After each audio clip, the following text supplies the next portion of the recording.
eman baino lehen egiteko testamentua. Ez dakit nor naizen ez da nora joan, haien atzetik ez argirako, baina dena errazagoa izango litzateke badakit barruan.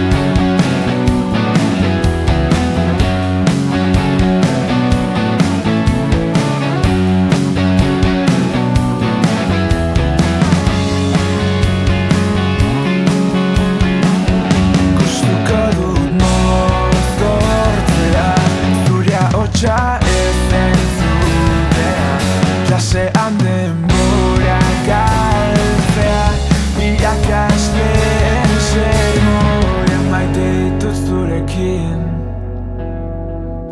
Ez egondako momentu guztiak bakarrik egotea ez hainbestekoa, baina nahi